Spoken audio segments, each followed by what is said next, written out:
Бисмиллахи р-Рахмани р-Рахим. Альхамдулиллахи Раббил Аламин. Вассалату вассаламу аля Расулихи Мухаммадин ва аля алихи ва асхабихи аджмаин ва ба'д. Ассаламу алейкум ва рахматуллахи ва баракатух.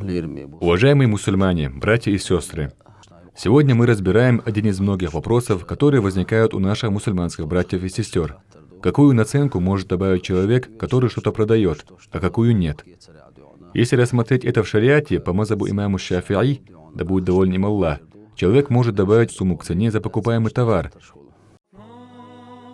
Запрещенной формой монополии является искусственное завышение цен на жизненно необходимые продукты, товары или услуги путем преднамеренного ограничения доступности данного продукта или услуги на рынке, что приводит в итоге к ущемлению прав потребителя.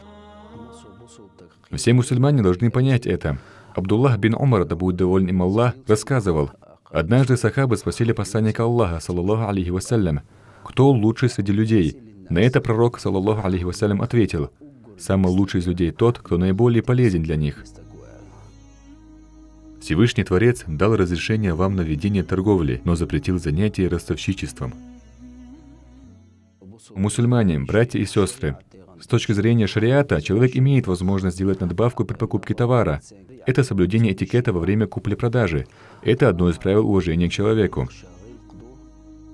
Полагая, что твой удел пропитания уменьшается и запаздывает, не нужно пытаться добывать его запретным путем, ведь посредством запретного невозможно получить благо Аллаха. Поистине, Всевышний Аллах купил у уверовавших в Него людей в обмен на райскую обитель, их жизнь и все, что им принадлежит.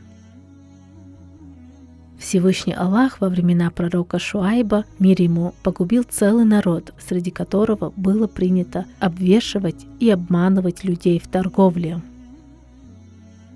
Большое горе и пропасть ада обвешивающим, которые берут сполна, когда отмеривают и взвешивают себе, а когда отмеривают и взвешивают людям, то уменьшают в весе. Разве одни не думают о том, что после смерти их снова воскресят для допроса в великий день суда? Сура Аль-Мутаффифин, аяты с 1 по 6. В прежние времена благочестивые люди, покупая что-нибудь, для уверенности брали на копейку или на зернышко меньше, чем положено. Продавая же, давали намного больше положенного. Они говорили, что не продают за зернышко рай и не покупают за него ад.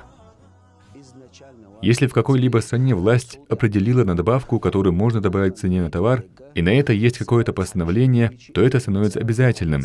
Об этом говорит Джами аль-Джавами Таджуддин. То, что полезно для людей, видит власть, которая знает их положение и возможности, и она выносит постановление, изучив возможности населения. И тогда это становится важибом, то есть обязательным для исполнения. Вначале это не было важибом, но после того, как власть приняла решение с учетом пользы для людей, это становится обязательным для исполнения.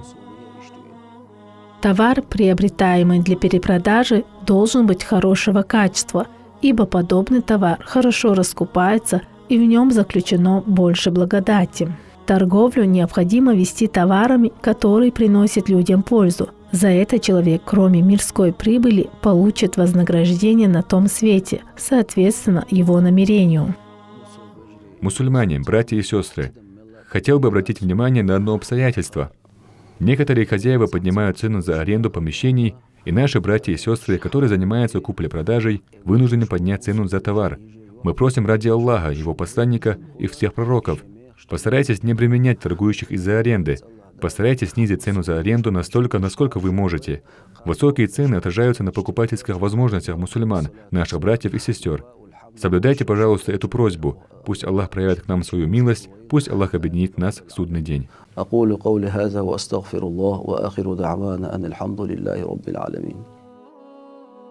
Не будь жадным до мирского богатства, что если даже все обитатели небес и земли придут на подмогу, ты все равно не получишь больше, чем предписано тебе.